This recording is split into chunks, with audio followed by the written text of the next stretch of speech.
Would you like early access to all of my content?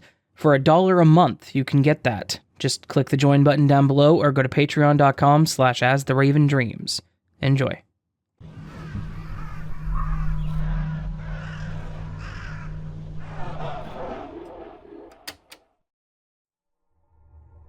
So, isn't this usually like my wife died years ago and every Sunday I smell her perfume? It seems like how this usually goes. Twice now, our apartment will suddenly smell overwhelmingly like my cologne. For about half an hour to an hour, and then it just vanishes as fast as it came. I'm not sure if it's paranormal or a glitch or whatever, but it's weird as hell and starting to get to me. I'll put a lot of detail here and then a TLDR at the bottom. My girlfriend and I rent the entire basement of a house. 2 large bedrooms, we use one as our living room, a bathroom, and a hallway area between them all. Our roommate/landlord is almost never home, and only ever comes downstairs to either go out the garage or go into the laundry room at the bottom of the stairs. He hasn't been around any of the times this has happened. I wear only one kind of cologne. It's been my trademark scent for over 20 years, a Givenchy Xerius Rouge. It's not exactly common, and it has a very distinct scent. After I got COVID, one of the unfortunate side effects was a minor change in my sense of taste and smell that seems to be permanent now. Very little change overall, but specifically my favorite cologne now smells awful to me, like it's rancid. At one point, I bought a new bottle because I thought the one I had gone bad, but the new bottle smells the same. Everyone else around me says it's still the same scent, so I keep it around because the women in my life love it. But I hardly wear it anymore because to me it smells awful, and now I have a near empty bottle and a brand new bottle. The first time it happened, the girlfriend and I were both in the bedroom with the door open. We're the only ones down here. Suddenly, there was a very strong smell. She says she didn't see me put the cologne on. I say I didn't. I get up and it's much stronger in the hallway and bathroom. The new bottle is on the dresser in the bedroom, but the old one is in the bathroom. Maybe it broke. I go find it. It's not broken, not wet, not leaking. It doesn't even smell strong on the bottle itself. The smell is cloyingly strong in the hallway. I go grab the new bottle completely intact, and also no indication of leakage or use. We both comment on the weirdness, and then just as fast as it came on, it's gone. There's no more smell. And it happened again just now, today. It is definitely my cologne. It smells strange and vaguely rancid to me, and woodsy and sexy to her. No question that it's Givenchy Xerius Rouge. It comes on strong, and all at once. It's much stronger in the hallway and bathroom, and it goes away just as fast, after 30 to 45 minutes or so, fading right now as I write this. I can't quite get my head around being haunted by my own ghost, so I really don't know what to make of this. Edit for clarification, when I said above that I hardly wear it anymore, I mean, like, at all. Since it smells bad to me now post-COVID, I've worn it maybe 3 times in the past 4 months. If that. Maybe 10 times over the past year. Maybe. Rounding way up there. And this isn't A lingering scent is what I'm getting at here.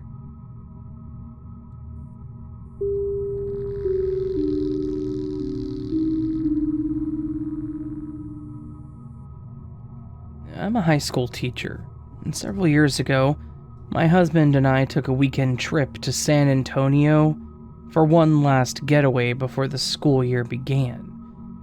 One evening, as we sat down at Joe's Crab Shack, I noticed that a boy in the family we sat next to looked like one of my students from 2 years prior.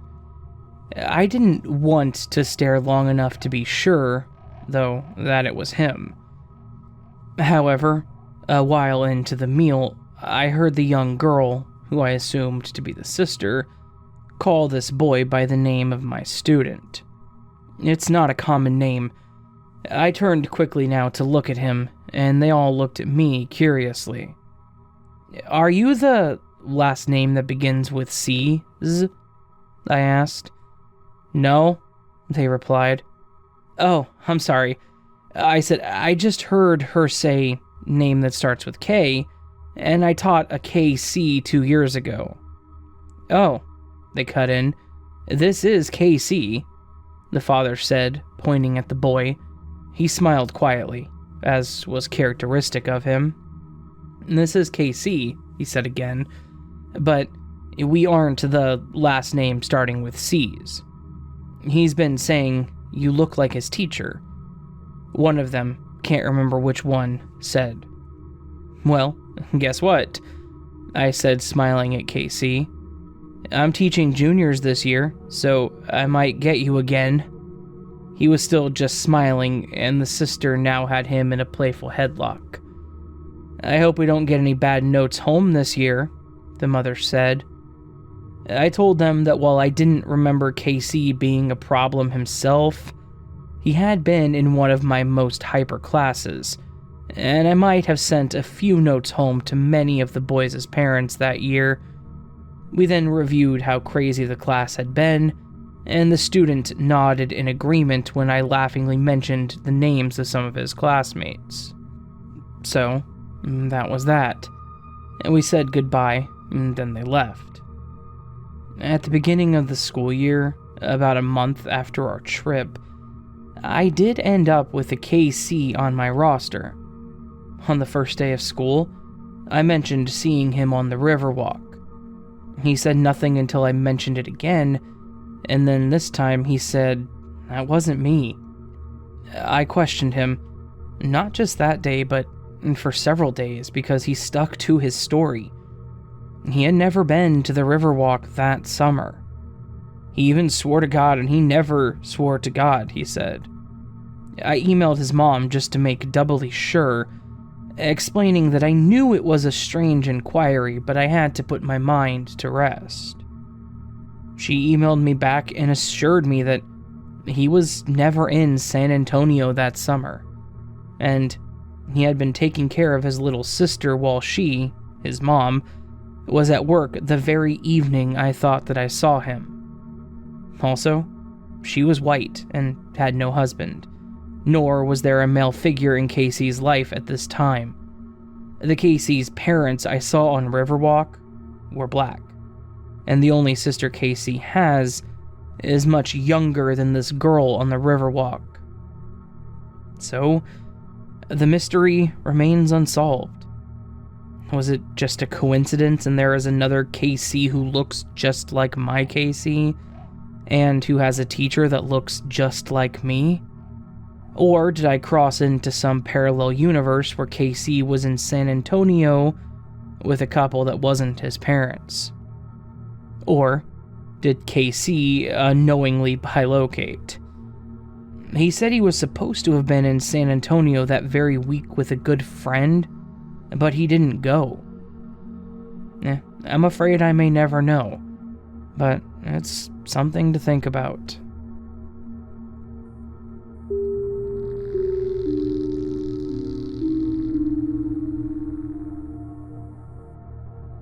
This post may run long because it's my first time sharing a story on Reddit, and I'm no expert writer. This happened several years ago when my friend and I were in high school. We would always hang out either at his house or mine. We happened to be at his house that day. He lived in a pretty normal suburban neighborhood with about a mile of woods behind his house, separating his neighborhood and another one. We liked to go back there and explore the woods every now and then, instead of staying inside and gaming. One of the times, we were just exploring for a while, kind of just circling the woods. After walking for about an hour or so, just chatting and messing around, we came across a seemingly random house, right in the middle of a big clearing. We'd been in these woods several times before, but never saw this house. We figure we must have just never come this way before. We moved closer to investigate, and the place is basically destroyed. It's a single-story house. There's a big hole on the back side of the house that looks like it was hit by a wrecking ball. We enter from there, and the inside is no different. Old, torn-up furniture, walls, and floors make up the inside. At the time, my friend and I were fascinated more than anything, making theories and jokes to each other about what the history of this strange house could have been. At one point, we thought it might have been owned by some kind of serial killer, because it had several newspapers scattered around with a lot of missing persons reports on them. Again, being dumb kids, we somehow found this more amusing than anything. As if this place had been put as some sort of haunted house destination for Halloween. Anyway, after further exploration of this house, we found what looked like a hatch on the floor that may have led to some kind of cellar or bomb shelter. It had a lock on it so that we couldn't bust it open, because as brain-dead teenagers, we wanted to go down there and explore some more. After a few more attempts to get this hatch open, we decided to head back to his house to get some bolt cutters. We get back to his house, grab the tool, and then head back to where we came from. We had made our way back in the direction we thought the house to be in, but we never found our way back there. We thought maybe we had just gotten turned around, but we followed a pretty distinct path back. We spent maybe another couple of hours combing that small stretch of woods for the house, to no avail. A little weirded out, we gave up. We headed back and didn't really give it too much more thought beyond a couple internet searches for anything that may have been related to a house in the woods in that area. Nothing came up. Years later, my buddy and I are both married. Neither one of our wives believe our story. His wife even got on Google Earth and searched that area behind his old house. She found nothing. Anyone have any theories on what could have happened to that house? And before you ask, no, neither of us did any kind of drugs. We were pretty straight and narrow kids.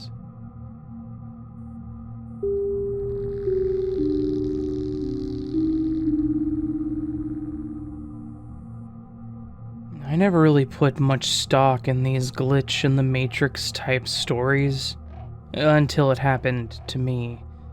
Let's start off by saying that I'm 38 years old, and after several years of persistent viral infection called cellulitis that required IV antibiotics to treat, left me with kidney disease. With my kidneys pretty much useless, I started dialysis 3 days a week, Tuesday, Thursday, and Saturday, at 4 hours a go. Treatment consists of being hooked up to a machine that pulls the blood from your body, cleans it with a combination of filters and chemicals, and then returned it to you via tandem catheter in the chest. On the day in question, I arrived at my usual time of 10:30, and after waiting in the waiting room, watching the last half hour of The Price is Right, I get called for the temperatures and weight check. After getting the all clear from the reception nurse, I head to my designated chair, lucky number 7, and sit down to be hooked up to the machine. As I get prepped, I chat with the nurse technician about this and that, and after she leaves me to my treatment, I plug in my cell phone and pull out my lunch bag from my duffel. Pulling a Capri Sun pouch from the chilled bag, I stick the straw in and take a couple of sips while swallowing the pills they normally give me, mainly vitamin D. I then put the pouch down on the built-in table attached to the armrest. Phone in hand and Bluetooth headphones on my head, I decide to watch a movie to pass the time. I load up the Prime Video app and choose Avengers Endgame for my library. The film begins with the decimation event, aka the blip, taking Hawkeye's family, and then switches to deep space and the rescue of Tony Stark and Nebula by Captain Marvel. Then, I blink a couple of times, and I have to keep my eyes closed because of a searing pain, almost like having lemon juice squirted into your eyes. After a few seconds of rubbing my eyelids with the back of my hand, the pain subsides, and I go back to the phone in my hand, only to see the credits are rolling. Thinking that I must have just touched the screen when my eyes closed, I move the timeline back to the beginning where I was and continue watching. Without looking away from the screen, I reach to my right to grab the juice pouch from the table, only to find it empty and flattened with all the juice sucked out of it, like I normally do. At this point, I'm very puzzled. I wondered if I fell asleep, which has been known to happen, especially during dialysis, but then what happened to my juice? I distinctly remember taking just enough to swallow a Tic Tac-sized pill, and what caused that pain when I blinked? I asked the nurse if I fell asleep for a couple of hours, and she shook her head and told me that I was watching something on my phone, and barely acknowledged her when she came over to take my blood pressure readings, as they do every half hour or so. So, now, I have this missing 2-hour gap in my day, and no idea what happened to cause it. Any ideas?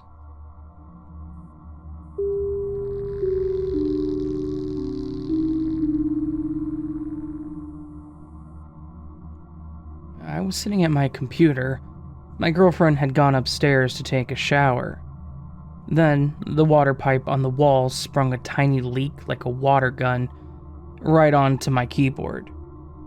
Q shouting about turning the shower off, her running down in a towel, me grabbing the mop bucket and kitchen towels, etc. She saw the leak and the water everywhere. All normal, right? Well, it took 2 days for the landlord to get the plumber out to us, because of course it did, and we avoided using any upstairs water, including flushing the toilet, showers, etc. We washed our hands with bottles of water filled from the downstairs sink. Well, the plumber comes.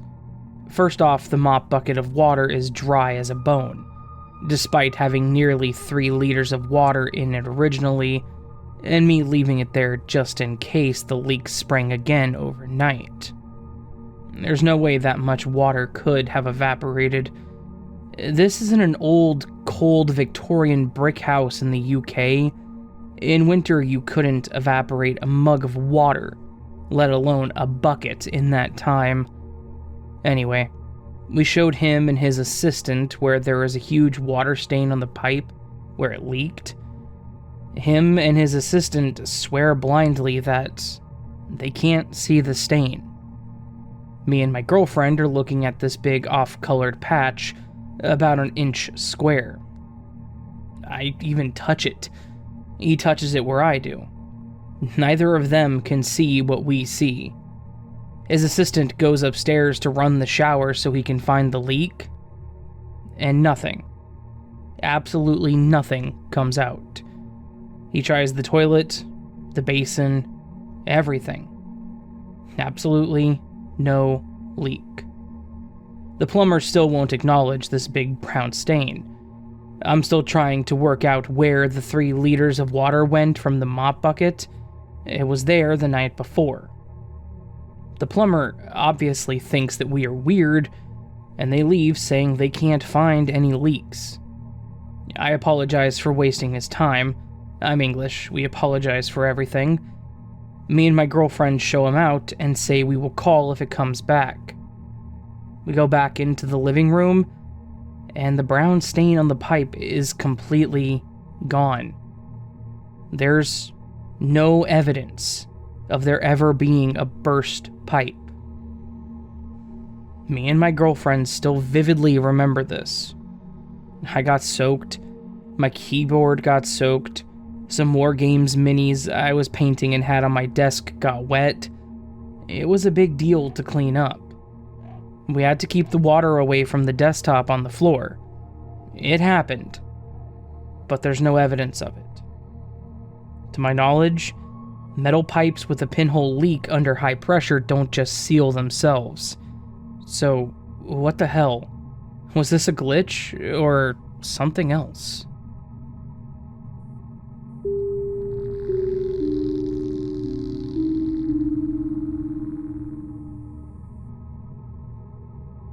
My dad usually finished work at 5 p.m., but this night it was really busy, and he rang to say that he probably wouldn't be home until after 9 p.m. At around 7 p.m., I was inside our living room watching a football match with our dog, snuggled up on the couch. My sister was in the kitchen doing her homework. We were the only 2 people downstairs as my mom was taking a shower and my brother was in his bedroom. To make it easier to follow, I'll describe what each of us heard as we were all in different parts of the house. Shortly after I hear a key enter the front door. Our door can only be opened with a key from the outside, and then the usual distinct sound of it opening. Jesse's ears perked up, and I remember being excited because this meant that Dad was home, and we would be able to watch the rest of the match together. Usually when he arrived home from work, he would stick his head in, but I thought nothing of it because he was probably tired after his long day. After 30 seconds later, I heard this person start walking up the stairs. Like a lot of people, I can easily recognize footsteps, and this definitely sounded like the usual slow way my dad walks up the stairs. I thought no more of it, and went back to watching the game. The stairs are in between the rooms where my sister and I both were, and she heard the same thing as well as the front door sounds. My mom, who is still in the bathroom, hears the same footsteps, and when they reach the top of the stairs, she too assumes they're my dad's. And she shouts out, "Is that you, Niall? You're home earlier than you said," but then gets no response. My brother hears all the same things and noticed how strange it was that my dad didn't reply to my mom, as he could hear who he thought was my dad in the landing standing outside the bathroom. He remembers there were about 30 seconds of silence until he hears more footsteps. This time it's the sound of steps walking up the attic stairs. He doesn't ever hear anyone walk back down from the attic. Here's the thing, Dad never came home, even though everyone heard him open the door and walk up both flights of stairs. Mom ends up ringing his workplace, and he answers, confirming that he's still at work. We are all freaked out by this stage, So much so that my brother and I ended up going up to the attic together with a knife and baseball bat because we thought there was an intruder.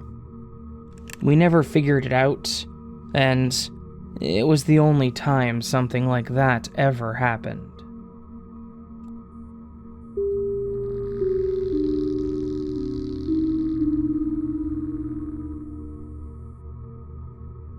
Last year, I lived in a rental house where we each had a bedroom and bathroom, but had to share a kitchen and living room with the other tenants. I often ate in the bedroom for convenience reasons. That day I was eating, and suddenly I had to go to the bathroom.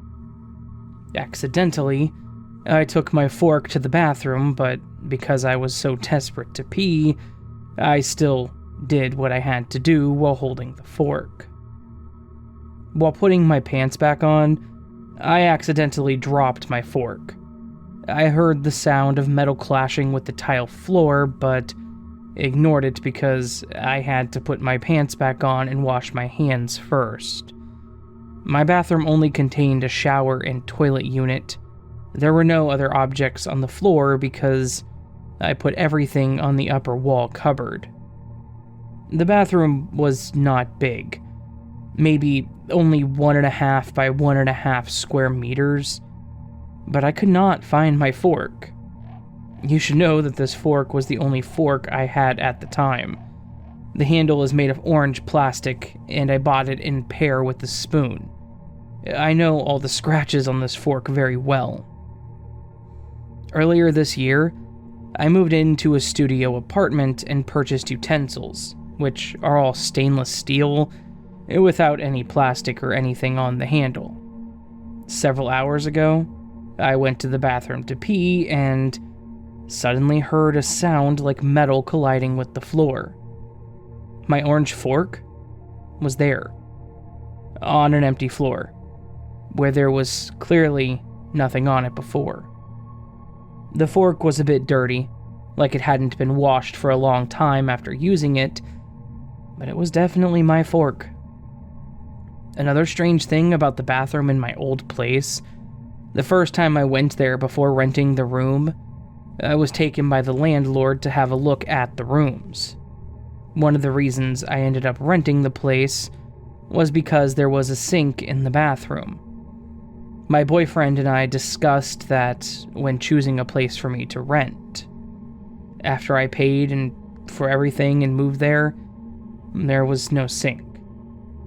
I asked another tenant who rented longer than me, and he said all the rooms there were identical, and no one has a sink in their bathroom. I thought I saw it wrong, until one day my boyfriend said he saw there was a sink in the bathroom when we first went there, but it didn't exist a week later. Either we both saw it wrong, or there was something strange about that bathroom.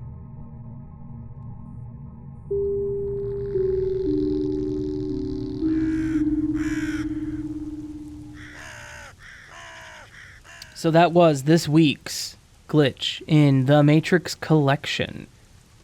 Hopefully, you all enjoyed that. I know I did. And if you did, hit that thumbs up button, and then leave me a comment letting me know what you thought. You can also leave me a comment with the word of the week. As per last week, I'm going to be pinning my favorite comments, no longer talking about them in the ending here. I did pin my favorite one from last week, so do check that out. And this week's word is stultify. Stultify, which means to render absurdly or wholly futile or ineffectual, especially by degrading or frustrating means. So, an example of that, the earthquake managed to stultify all of the time I had put forward to building my card castle. Yeah, that's kind of a dumb sentence, but enjoy anyway. Yeah, so go ahead and leave me a sentence or story with that. I will pin my favorite again as per last week. I'm going to do that for a while. If it doesn't really work, I'll go back to doing it how I did it. You know how that was.